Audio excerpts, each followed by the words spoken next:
શું નામ તમારું? બાબુભાઈ કયું ગામ? દવા પરમ કેટલા ટાઈમથી બળતરા હતી? 10 વર્ષ થઈ ગયા. અત્યારે કેટલી મિનિટમાં બળતરા બંધ થઈ? 2 મિનિટ થઈ? 2 મિનિટમાં બળતરા બંધ થઈ ગઈ, બરોબર. અને હું તમને એ કહું છું કે હું જે એમ કહું એમ કરશો, જિંદગીમાં ક્યારેય બળતરા નહીં થાય. ડૉક્ટરની ગમે એટલી દવા લીધી હોય તો ભલે લીધી હોય, પણ હું કહું એમ હાલતા નથી, ત્યાં પાછા પરેશાન થાય માણસ. હાલે એટલે પરેશાન ન થાય. હું અહીંથી એક દવા આપીશ, એનું સેવન કરવાનું, બળતરા નહીં થાય. હો, બરોબર છે? હા, હાલો ઊભા થઈ જાવ જોઈએ બધાય તમે. હાલો ઊભા થઈ જાઓ. હા, એ વાઇબ્રેટ હમણાં બંધ કરી દે તમારે. એને કંપન કહેવાય, કંપન બંધ કરશું હમણાં. હા, શું તકલીફ હતી? હા, કેમ છે અત્યારે તમારે? કેમ છે? હા, એ ખાલી આપણે દૂર નથી કરી હજી, ખાલી પછી દૂર કરી દેશું. અત્યારે દુખાવો દૂર કર્યો. શું દુખાવો? હા હા, તેલનું કેવું કામ છે? સારું કામ છે. આવું મારું તેલ બનાવેલું છે, બરાબર છે. ઘણા લોકો તોય કહેતા હોય છે તેલ આમ છે તેમ છે. એનું કારણ એવા લોકો હોય છે એને તેલની ખબર નથી પડતી, એટલે એને કોકનું કેમ ખોટું કરવું, કોઈકનું પછડાટ કેમ દેવી, એ માટે થઈને. બાકી એક જ ઈચ્છા અમારી હોય છે, જગત કલ્યાણ અમારું કલ્યાણ. કોઈ સ્વાર્થ હોય તો અમને ભગવાન આંધળા કરે. જેસલ જાડેજાએ અનંત પાપ કર્યા હતા, પણ એને બુદ્ધિ આવી ત્યારે સત્કર્મ જ કર્યા. અને જે જાડેજા કહેતો તો હું બધાને સમજાવું છું, પણ જેને જેને કરું છું દિલડાની વાતું, તે મને મૂર્ખ જાણીને મારે છે લાતું. એમાં દુનિયાને હું સમજાવવાની ઘણી કોશિશ કરું, પણ નથી સમજતી. હું શું કરું? હું કહું છું કે કપડાં સારા પહેરો, પાન ગુટકા માવા છોડો, વ્યસનથી મુક્ત થાવ, કોલગેટનો ઉપયોગ કમ કરો તો કેન્સર નહીં થાય. કેન્સરનું કારણ છે આ કોલગેટની અંદર એવી વસ્તુ નાખવામાં આવતી હોય છે જેને કારણે કેન્સર થઈ શકે છે.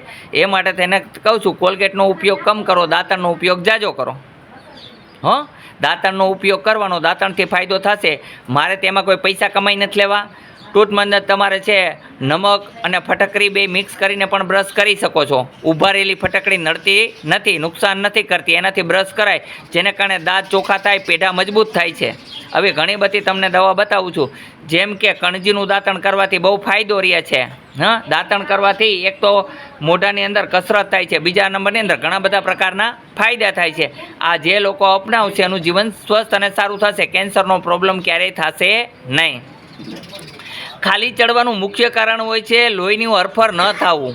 જેમ એક પેટ્રોલ એક ગાડીમાં નળીમાંથી જાય છે અને એ નળીમાં પેટ્રોલની નળી દબાતી હોય તો પેટ્રોલ ન મળે એટલે ગાડી આંચકા મારશે કે નહીં મારે?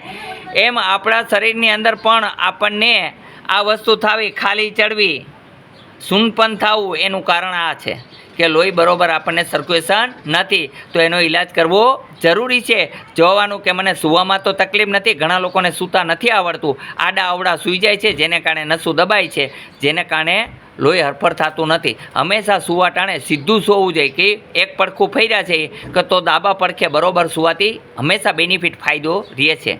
હા, જમણા એસિડિટીનો ઉપદ્રવ ઘણી વખત કેવો થાય છે, જમણા પડખે સુવાથી તમારે જોઈ લેવાનું, છાતીમાં નહીં બળતરા થતી હોય તો એ થવા માંડશે.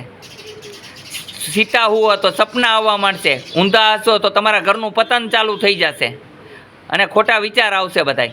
એટલે ઊંધું મનુષ્યએ ક્યારેય હુવાય નહીં, જમણા પડખે પણ હુવાય નહીં. ડાબા પડખે હુવે એને 100% બેનિફિટ ફાયદો ન થાય તો મને ગાળો દેજો.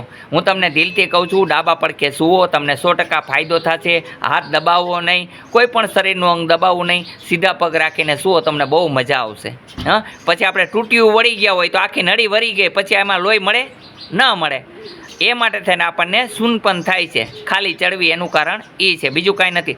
બીજા નંબર આપણી ઘણી બધી નળીઓ બ્લોકેટ હોય છે. બ્લોકેટ કહેતા કે લોહી જાડું થાય તો પણ આ વસ્તુ બને છે. તો લસણ ખાવાથી બહુ સારું છે. મૂર્ખા લોકો એમ કહે છે લસણ ન ખાવું.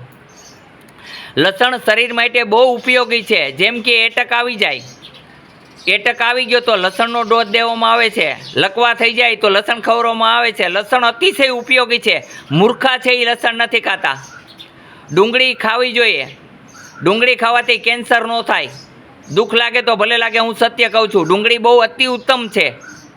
ગરીબ માણસો ડુંગળીને રોટલો ખાઈને પેટ ભરી લે છે. ડુંગળી અતિશય ઉત્તમ છે. અને જો ખરેખર નિરોગી ન હોય તો મને ભગવાન પોતે, ખરેખર ડુંગળી બહુ સારી વસ્તુ છે. અને લસણ ખાવાથી સવારમાં તમે 4 કળી 5 કળી લસણ કકડાવીને ખાઈ જાઓ, જિંદગીમાં નિરોગી રહેશો. એક નળીની અંદર કાટ જામી ગયો છે અથવા તો કચરો જામી ગયો તો શું કરશું આપણે? સાફ કરાવશું. એમ લસણ ખાવાથી આપણી બધી નળીઓ સાફ રહે છે, માટે લસણ ખાવું જરૂરી છે. આજે ઘણા લોકો લસણ નથી ખાતા, તમે જોયા હોય તો 6 નંબર જેવા ફાતડા જેવા થઈ જાય છે. એનું કારણ આ છે, બીજું કાંઈ કારણ નથી. લસણ ખાવું જોઈએ. તમે મોમેડિયન જ્ઞાતિમાં જોજો, કોઈને B12ની કમી નહીં પડે. ગરમ ખોરાક ખાતા હોય છે એને કારણે B12ની કમી નહીં પડે, એમને કોઈ પણ પેરેલિસના આંચકા ઓછા આવશે, બીજી તકલીફ ઓછી થશે. એનું કારણ એ છે. આપણને બધી તકલીફ થાય એનું કારણ આપણે ગરમ કાંઈ ખાવું નથી. માંસ મટન ન ખાવું એવું નથી કહેતો, માંસ મટન ખાવું જરૂરી છે, પણ જે ખાવાની વસ્તુ ગરમ આપી ભગવાને એ તો ખાવ. લસણ એક ઔષધિ છે, તમે નેટમાં ચચ મારજો. અને જે વ્યક્તિમાં કમજોરી હોય, સફેદ ડુંગળી અને શિયાળામાં શહેદ કેતા મધ બે એક ચમચીનો રસ પી જાય તો એનામાં ઘોડા જેટલી તાકાત આવે છે. આ હું લેખિત ગેરંટી સહિત કહું છું. કેવી? એક અશ્વ જેવી, ઘોડા જેવી. અને જે માણસનું શરીર ન બનતું હોય એને મગ પલાળેલા ખાવા જોઈએ, ચણા પલાળેલા ખાવા જોઈએ, ગોળનું દેશી ગોળ જે દેશી હોય દવા વગરનું એનું સેવન કરવાથી પણ ઘણો ફાયદો થાય છે. અને મનુષ્ય જેને ડાયાબિટીસ ન હોય એવા વ્યક્તિએ રાત્રે ગોળ પલાળી દેવો દેશી અને 1 ગ્લાસ પાણી પીવે, એને કોઈ દી કેલ્શિયમની કમી રહેતી નથી. આ 100% સાચું છે. પણ આનો ઉપયોગ કરે તો થાય બધો ફાયદો. પછી કોથમરી 8 દિવસે 1 ગ્લાસ કોથમરીનો રસ પીવે તો કિડનીમાં કોઈ તકલીફ થતી નથી. પાલકનો રસ પીવાથી લોહીની કોઈ કમી રહેતી નથી. પણ હવે કોઈને માનવું નથી અને ટીપા રોજ આંખોમાં નાખવા જોઈએ કોથમરીના રસના. પહેલાં હોયરું આનતા, હવે આપણે બધાને શરમ આવે છે. કે ખોટી વાત કરી? હોયરું આંજે તો આખું ચોખ્ખી રહે છે. આખુંને ચોખ્ખી રાખવા માટે હોયરું આંજવું જોઈએ. હોયરું આંજો તો મધનું એક ટીપું નાખવું જોઈએ. આવું આઈનું કામ છે. સત્ય તમને સલાહ આપી. ઘણા બધા રોગના ઉપચાર પણ બતાવું છું સાથે સાથે. કે પેટમાં ગમે એવું દુખતું હોય તો પણ મટી જઈ શકે છે. પેટમાં ગમે એવું બેહદ દુખે છે અને તમને ખબર નથી કે શું પ્રોબ્લેમ છે. ઘણી વખત ગેસ હોય છે આપણા શરીરમાં, આપણને ખબર ન હોય કે મને શું તકલીફ છે, જેને કારણે ઓટકાર આવતા હોય છે, ઘણી બધી ડકાર આવ્યા કરતા હોય, તકલીફ રહેતી હોય તો સમજવું કે ગેસ ભરાણો છે.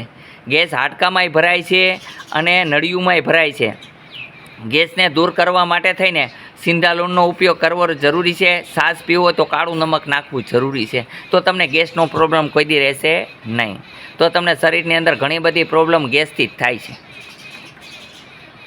બોલો જય હનુમાન.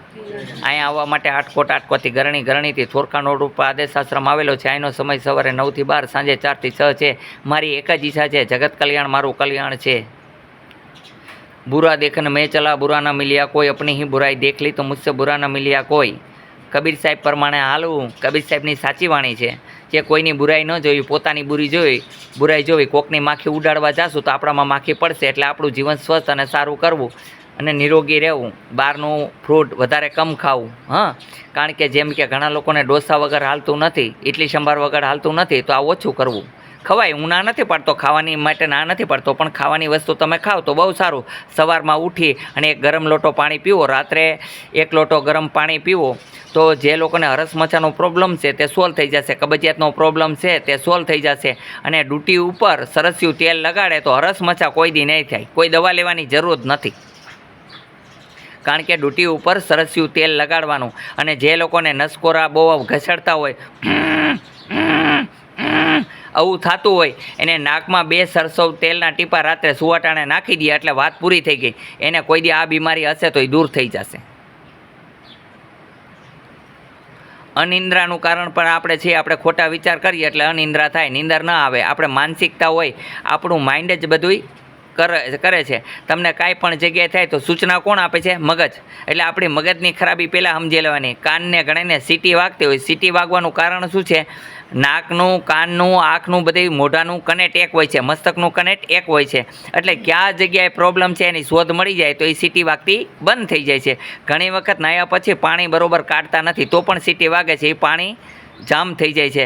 જેમ આપણે રોજ નાહી ત્યારે નાકને સાફ કરીએ છીએ, પણ કાન ક્યારેય સાફ કર્યા? સાચું કહેજો. ઉપર કાન સાફ કરીએ, અંદરનો મેલ કાઢતા નથી. એને કારણે ઘણી બધી બીમારી થાય છે. તો કાન સાફ કરવા જરૂરી છે. જેમ જીભને પણ પૂરી સાફ કરવી જરૂરી છે. ઘણા લોકો કહેતા હોય છે કે અમારા મુખમાં દુર્ગંધ આવે, એનું કારણ એ છે જીભ બરોબર સાફ નથી કરતા, મોઢાની અંદર બરોબર કોગળા નથી કરતા. જેમાં હોય એમાં ઝડપ હોય છે, ફટાફટ એને કારણે પસ્તાય છે. અને માણસોની ઘણી બધી બીમારી છે. ચાવીને જમવું જોઈએ.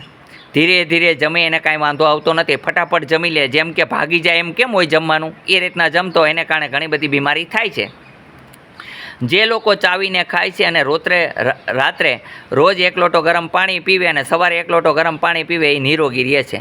આવી હું ગેરંટી આપું છું. પછી માથાના વાળનો આજે ઘણો બધો ક્રેઝ છે કે ભાઈ મારા માથાના વાળ ખરે છે, વહેલા સફેદ થાય છે. એનું કારણ એ છે, હવે એક ઝાડવું છે ને પાણી જોતું તમે નહીં આપો તો શું થશે? હુકાશે કે નહીં હુકાશે? સુકાશે ને. હા, તો એમ માથાના વાળ છે એને તેલની જરૂર છે. એનું પોષણ શું છે? તેલ. એને તેલ આપવું જરૂરી છે, એટલે એને તેલ નાખવું જોઈએ. તો ટાલકું મજબૂત થાય છે. તમને ક્યારેય લાગી જાય તો હેમરેજ નથી થતું, પણ આજે કોઈને સમજવું નથી. કોરા વાળ લઈ અને ઉડાડવા છે તો શું થાય? આ જ પરેશાની થવાની છે. એટલે જો સમજશો અને આવો બધો ઉપયોગ કરશો તો તમારા ફાયદા માટે તેને કહું છું. આમાં મારો કોઈ બેનિફિટ કે મારો કોઈ ફાયદો નથી. તમે જાતે જ જાતોનું કલ્યાણ કરી શકો છો. હવે પછીના વિડીયો ક્યારેક બનાવીશ પાછો, તો એની અંદર તમને ટ્રીટમેન્ટ પણ બતાવીશ કે કમરનો દુખાવો કેમ દૂર થાય છે, માથાનો દુખાવો કેમ દૂર થાય છે, તમને પગના તળિયા બળતા હોય તો કેમ બંધ થાય છે, એડીનું દર્દ કેમ દૂર થાય છે, એ બધું પણ બતાવવા માગું છું. હું જેટલું જાણું છું એટલું તમને બતાવીશ. હું ચરક સંહિતા પછી આર્ય અભિષેક એવા ઘણા બધાના ગ્રંથોથી જ્ઞાન મેળવેલું છે. બાકી તો કોઠા સુસ્તી તેલ બેલ બધું બનાવું છું, આમાં ક્યાંય લખેલું નથી. જે હું તેલ બનાવું એનું ક્યાંય લખેલું નથી, પણ મને અંતરાત્માનું એટલું જ્ઞાન છે કે જેને કારણે હું ઘણી બધી જડીબુટીઓ જાણું છું ને એનાથી તેલને એવું બધું બનાવું છું. જેમ કે મોઢાની અંદર ચાંદી પડી હોય, જેમ કે કોઈને વાય આવતી હોય તો એની બધી જાતે દવા બનાવું છું. જેમ કે કોઈને સિરહ નીકળવું હોય તો એની પણ હું પોતે દવા બનાવું છું. બોલો જય હનુમાન. તો આપને બધાને આનું કામ કેવું લાગ્યું? જે તમને સૂચના આપી સારી લાગી કે ખરાબ આપી? સારી સારી. હા, તમારું આમાં કલ્યાણ છે.